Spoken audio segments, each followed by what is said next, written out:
nous te voulons voir avec ton Père éternel, ton Esprit très saint, pour les vivifier maintenant et toujours dans les siècles des siècles. Amen. Que Dieu, par l'intercession du saint et glorieux apôtre évangéliste Luc, l'accorde d'annoncer la bonne nouvelle avec force, pour l'accomplissement de l'évangile de son Fils bien-aimé, notre Seigneur Jésus-Christ.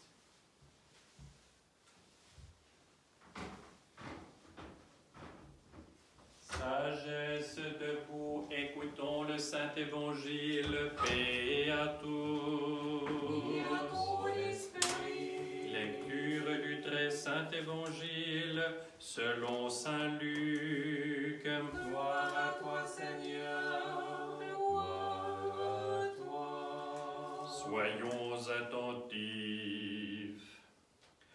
En ce temps-là, comme Jésus entrait dans un village, 10 lépreux vinrent à sa rencontre et, se tenant à distance, ils crièrent d'une voix forte, « Seigneur Jésus, aie pitié de nous !»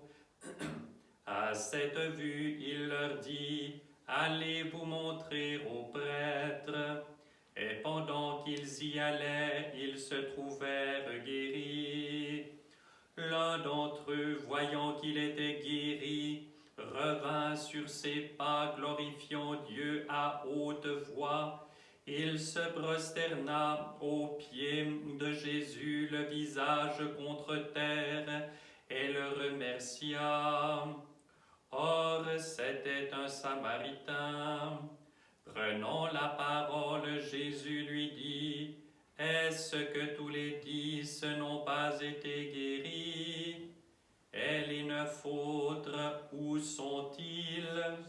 Ne s'est-il donc trouvé que cet étranger pour revenir ici rendre gloire à Dieu? » Puis il ajouta, « Lève-toi et va-t'en, ta foi t'a sauvé. »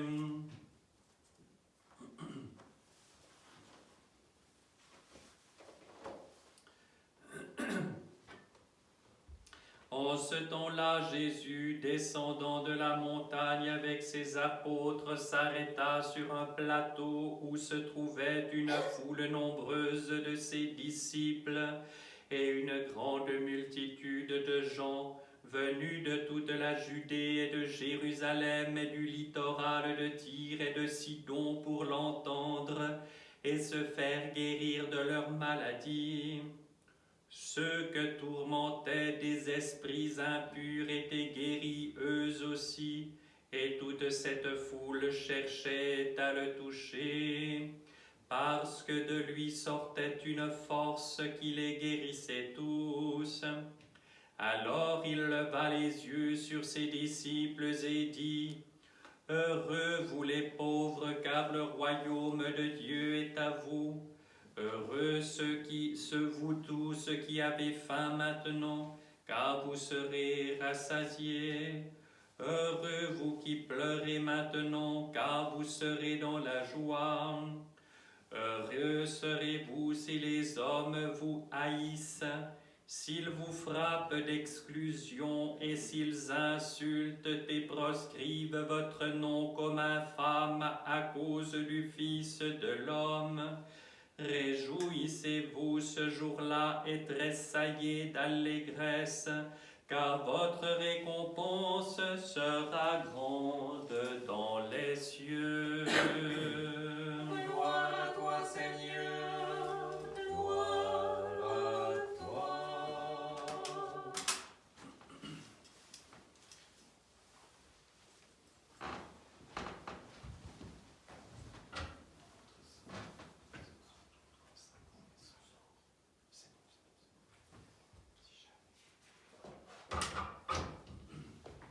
Au nom du Père et du Fils et du Saint-Esprit, ainsi soit-il. Chers frères et sœurs,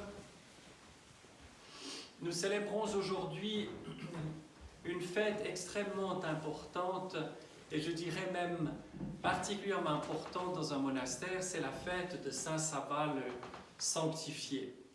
Mais aujourd'hui, pour permettre à une partie d'entre vous qui travaillent la semaine de pouvoir fêter cette fête non seulement importante, mais particulièrement chère au cœur de tant d'orthodoxes, la fête de Saint-Nicolas, eh bien nous l'avons anticipée d'un jour. Et je dirais aussi que cette fête de Saint-Nicolas est chère pour ce monastère parce qu'elle est intimement liée aussi à la vie de notre cher archevêque Séraphin. Et je vous en ai parfois, et pour certains d'entre vous, conté quelques épisodes de cette relation particulière qu'il avait avec Saint-Nicolas. Il est important de réaliser une chose. Nous savons bien que Saint-Nicolas est extrêmement fort tant les miracles sont innombrables au travers des siècles.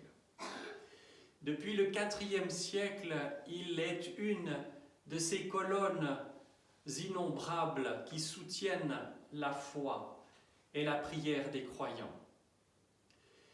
Et cette colonne est si solide parce qu'il était tout habité de la présence de Dieu. Et nous voyons bien que la vénération des saints, les demandes qu'on leur fait d'aide, n'ont pas du tout trait et ne doivent jamais avoir trait à la superstition, parce que cela voudrait dire que d'eux émane une force particulière, mystérieuse, magique, que par eux-mêmes ils pourraient ceci ou cela de manière un peu secrète. Tout cela serait de la pure superstition. Et si chez certains croyants il peut y avoir une approche de ce fait-là, il faut lutter avec beaucoup de vigueur là contre. Pourquoi Saint Nicolas est si puissant ainsi que d'autres saints?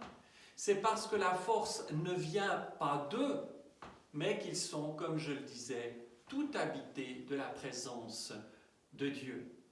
Et je dirais même, tous les êtres humains sont appelés à être des Saint Nicolas. Et ça n'est pas une formule comme ça ou pour minimiser l'importance de Saint Nicolas, mais plutôt nous rendre attentifs à quelle place le Seigneur a placé l'homme, à quelle hauteur le Seigneur a appelé l'homme. Et lorsque nous voyons notre propre misère, notre dénuement extrême dû à notre cécité spirituelle, notre surdité spirituelle, notre profond handicap, nous ne voyons pas de manière claire et transparente la vie céleste, la vie spirituelle. Nous vivons et nous évoluons parfois dans de grands ténèbres intérieures, une nuit noire parfois même. Et nous devons nous poser la question, pourquoi Dieu permet-il cela? Serait-ce parce qu'il est dur? Parce qu'il est vengeur? Non, vous le savez bien, il ne s'agit absolument pas de ça. Dieu n'est ni dur ni vengeur. Mais l'homme doit prendre conscience de son état de chute, de son état de séparation et de rupture de communion au sens premier du terme. Je rappelle souvent cela comme union, union avec.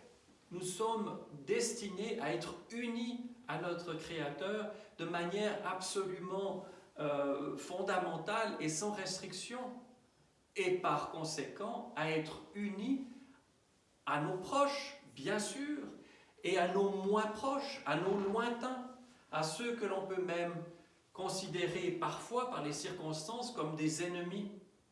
Le signe du véritable christianisme, de la véritable foi et l'amour que nous avons pour nos ennemis. Et nous savons combien il est difficile d'aimer ceux avec qui nous sommes en désaccord, qui nous sont étrangers, qui nous persécutent peut-être même. Comment est-ce possible? Parce qu'il y a une force plus grande que nos misérables forces, c'est celle du Dieu tout-puissant, du Dieu d'amour. Dieu n'est pas autrement constitué que d'amour. Si on voulait essayer de le résumer, il est ça, il est l'amour. Un amour au-delà de tout ce que nous pouvons imaginer, nous le savons bien. Et c'est lui et lui seul qui peut guérir nos maladies intérieures, qui peut accomplir des miracles étonnants. De fait, nous côtoyons et nous voyons à chaque instant des miracles.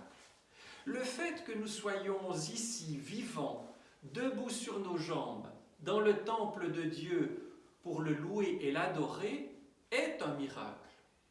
La vie est un miracle. Nous sommes vivants. Intérieurement, nous sommes des fois moitié-moitié, si ce n'est pas plus. Pourtant, l'étincelle de vie, à un moment donné, a jailli. Et ce qui devait arriver est arrivé.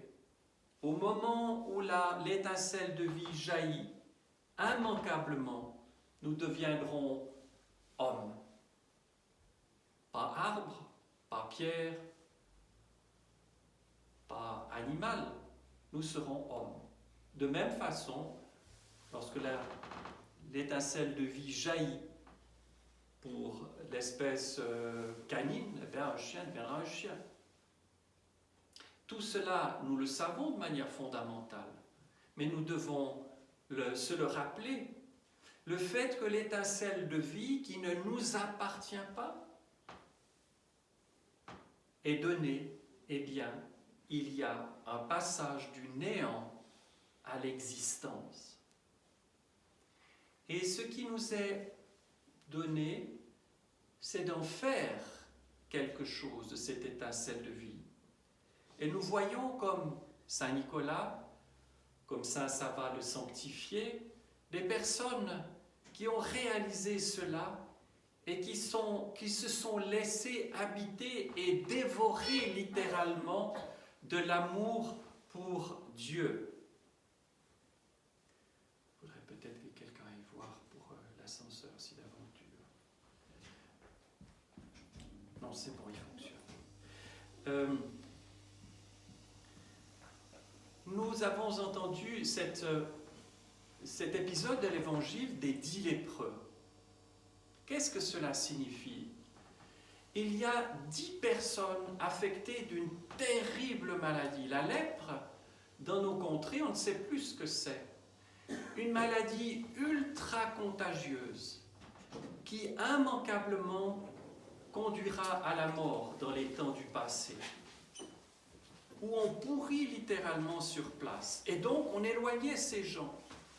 Vous attrapiez la lèpre, vous étiez frappé d'une mort certaine, mais en venant à ce jour, bien sûr que nous mourrons, mais vous mourriez socialement aussi. Eh bien, ces 10 personnes, elles souffrent atrocement et appellent le Seigneur à l'aide. Aie pitié de nous, Seigneur. Leur douleur est extrême. Aucun être humain, à un moment donné, il n'ignorera cette expérience de « je suis découragé, je suis désespéré, à l'aide, à l'aide, à l'aide ». Et parmi toutes ces personnes, une seule, lorsqu'elle est guérie, vient remercier Dieu. Cela signifie dans un premier temps que le Seigneur est bon pour tous. Quelqu'un qui appelle à l'aide, le Seigneur le secourt. Il est bon pour les bons comme pour les méchants. Mais de cette guérison-là, manifeste, extraordinaire, eh bien, il y a quelque chose de plus important encore que la guérison de la lèpre, c'est la guérison spirituelle. Elle est offerte. Nous l'acceptons ou pas. Voyez-vous, c'est ça qui est extraordinaire. Dieu respecte notre liberté toujours, de manière absolue. Dieu répand ses bienfaits sur chaque être vivant. Nous pouvons lui dire oui, nous pouvons lui dire non. Et lorsque l'être humain dit non, évidemment, il ouvre les cataractes de la catastrophe et des souffrances pour lui. Parce qu'ainsi, la communion ne peut pas être rétablie dans l'âme des humains. Alors, chers frères et sœurs, en ayant cette profonde tendresse pour Saint Nicolas, lisons sa vie, qui est extrêmement riche. Ce n'est pas simplement des grandes guérisons au travers des âges, c'est une confession de cette foi droite. N'oublions pas qu'au IVe siècle, Saint Nicolas a vécu une période où la foi était gravement attaquée, d'abord par les persécutions païennes et ensuite par les hérésies. Et vous savez que le vieruyo, le je crois, le credo, le symbole de foi que nous disons tous à la liturgie ensemble, est sorti, cette affirmation, cette confirmation avec des mots de la plénitude de la foi, est sorti du concile de Nicée. Et Saint Nicolas était là et a été parmi ceux qui ont défendu la foi. Et ce qui est très significatif, on dit que les pères du concile de Nicée portaient physiquement sur eux les traces de la persécution qu'ils avaient vécue. Et Saint Nicolas, nous le savons, avait été enfermé dans un cachot extrêmement sombre dans la nuit, l'isolement pendant des années. Et il portait physiquement les marques de ces privations et de ces persécutions. Et il est sorti tel un diamant de son cachot pour apporter, non pas avec un esprit de vengeance, quelque chose, mais il a apporté l'assurance et le témoignage que la vie est plus forte que tout et que le pardon est plus fort que tout. Au nom du Père et du Fils et du Saint-Esprit, ainsi soit-il.